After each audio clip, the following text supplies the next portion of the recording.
It's on 93 Boxing. I'm back with a quick video. Amir Khan went a little bit in depth with the sparring match that he had with Kell Brook. And I think I've heard this before from, I can't remember who I heard it from, but I heard this before. I didn't believe it, but Amir Khan's now saying it himself. He had one hand tied behind his back, and he was apparently schooling Kell Brook with the other hand. And occasionally he'd be like, okay, you're allowed to throw this many right hands in the round. And he was schooling Kell Brook according to him. Now, Kell Brook was in the normal England squad, and Amir Khan was in the golden one, I think, the elite or whatever it's called. It was for the Olympics, and if Kell Brook schooled him like Kell Brook was trying to say in the ringside, Kell Brook might have been in the Olympics, but... And Amir Khan pretty much won every single tournament, right? In the amateurs, apart from the Olympics, so... Where was Kell Brook? If he's that good, where was Kell Brook? That's not to say that Kell Brook wouldn't beat Amir Khan in the pros, because that's different. But pros and amateurs different, and also, you know, both fighters came a long way. They're different fighters now. That was probably like over 15 years ago, maybe. No, actually, nah. That was definitely over 10 years ago. So, you know, those things don't really matter, but I guess it matters to Kell Brook because he seems very bitter about the sparring match. I feel like that's one of the main reasons why he wants to fight Amir Khan, calling out his name. He was jealous about Amir Khan making it big. A lot of these fighters are jealous. I feel like, I mean, I'm not going to go mention names, but a lot of fighters are jealous of Amir Khan for doing it as big. But Amir Khan took the chances. He was there in America while these fighters are here fighting bums. Fighting lower echelon of all bums. Fucking, yeah, man. And you know, I like Kell Brook as a fighter. You know, Kell Brook's a really skilled fighter, and I was gonna make a video on Kell Brook and Errol Spence fight. Why I think this is an intriguing fight for both fighters, but I'll make that in a bit. Kell Brook, he apparently used to get schooled, and he would be padded up and everything, which was interesting. He was apparently all padded up. Now, I do believe Amir Khan just because Amir Khan was in the elite England squad and Kell Brook wasn't the normal one. Kell Brook saying, "Oh, I never been schooled." Bullshit. Everyone takes a loss here and there. I mean, I don't think Floyd Mayweather was undefeated in the amateurs either. So, and Kell Brook, if he was so big, we've never heard of Kell Brook to be to have this amazing amateur pedigree. He has a good amateur background, but not this amazing one. Amir Khan had an amazing one. And you know, one thing he went on to say, Amir Khan did, is Kell Brook made his name off Amir Khan. This is very, very true. This is exactly what I've been saying. Amir Khan's basically repeating me. Like he's basically saying what I've been saying for a long time. Kell Brook kept calling out Amir Khan. Notice how he called out Amir Khan and no one else. Amir Khan was not even in his own weight division. Just notice that. In the ringside, he was calling out Amir Khan, and ever since then, 2013, he was calling out Amir Khan. Amir Khan was not even in his in Kell Brook's weight division. Kell Brook's been at 147 since 2004. The first person, and pretty much for a long time, the only person he called out was Amir Khan. He was a mandatory for the WBA or the WBO title. I can't remember. There's so many fucking titles. Who gives a shit? Now there's like the IBO title. Fucking hell. And Kell Brook did not call out no title holder for that title he was mandatory of.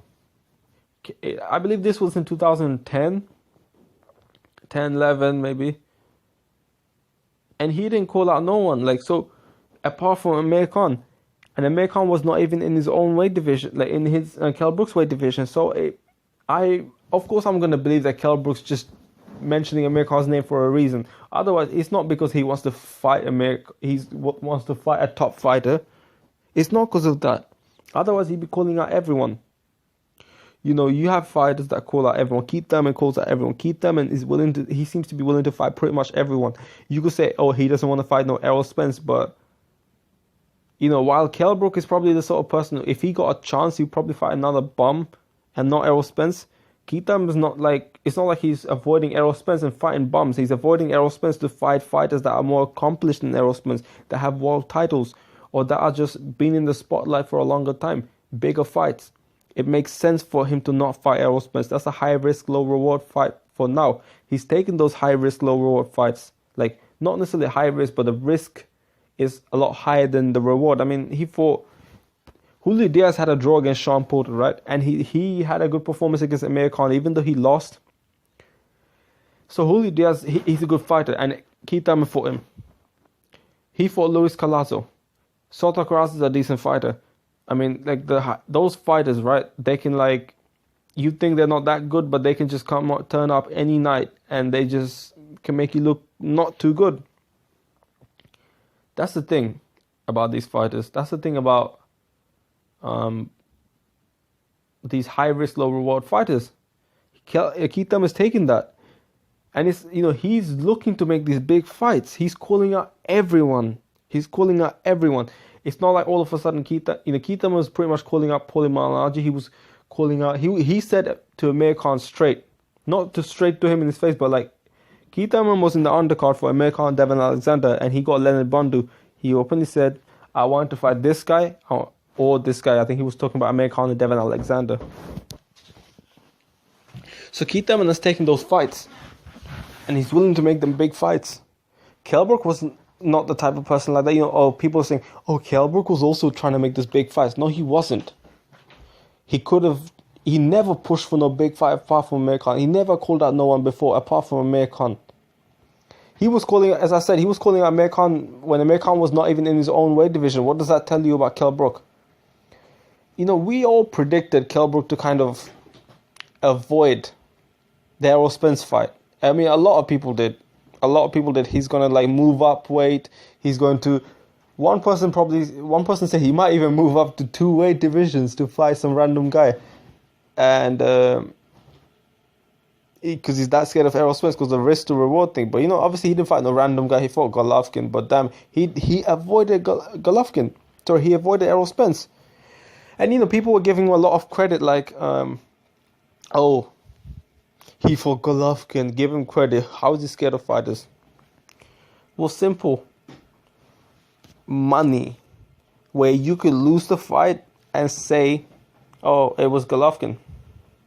And, I rate Kell Brook's performance against Golovkin. That was really the fight that I was so excited about. I made a video. That's my first video I made of any fight. If you look at my first actual video, I talked about Kell Brook versus Golovkin. I made 2 predictions videos. One few hours before, maybe 7-8 hours before the fight, I think. And one literally an hour before the fight. So yeah, man. And I got my prediction pretty accurate, which I was quite happy with. But yeah, man, Kell Brook definitely made his name mentioning Amir Khan's name. Just imagine if Kell Brook, every time Kell Brook would come on papers or any media, any boxing media, as far as I can think back, it was about Amir Khan. It's because he mentioned Amir Khan's name. Kell Brook never, the only time I remember Kell Brook, the only 2 times I remember Kell Brook, Kell Brook nowadays, he gets some publicity. He fought Porter. I mean, he's going to fight Errol Spence. He fought Golovkin. So, yeah, he's getting some publicity. But apart from that, the only time I remember him being in some sort of news media or online news, boxing media or whatever, is when Kell Brook got arrested or whatever. He was going to get put to community service for trying to enter a ladies' toilet. And, you could type in Kell Brook ladies toilet incident, whatever, on Google. You'll find it. And also when he got stabbed, which, I don't wish for anyone to get stabbed. And I actually told my brother that Kell Brook got stabbed. And even though we kind of get annoyed with Kell Brook, we're like, bro, we would never wish that on anyone. Would never really wish that on anyone, And I gave him a pass for the Jojo Dan fight for that reason. Because he came off a stabbing injury.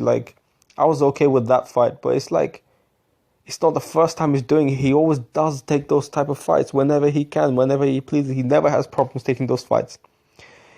Like the Diego Chavez fight happened and he had an injury, so he pulled out, but he could have made the fight again. But no, he pulled out completely for another fucking bum. It seems like he paid Devin Alexander step aside money so he may not have to fight Devin Alexander. It's crazy, man. It's crazy. And Amir Khan's right, man.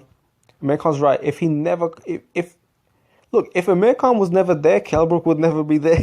if Amir Khan was never a boxer, Kell Brook would never be known. That's crazy, man. That's really crazy. Amir Khan's right. He made Kell Brook. Amir Khan's Kell Brook's dad. And it's nice to see, because nowadays a lot of fathers are like not close to their kids. But this guy, Amir Khan just took his son to school. I'm SR93 Boxing. I'm out.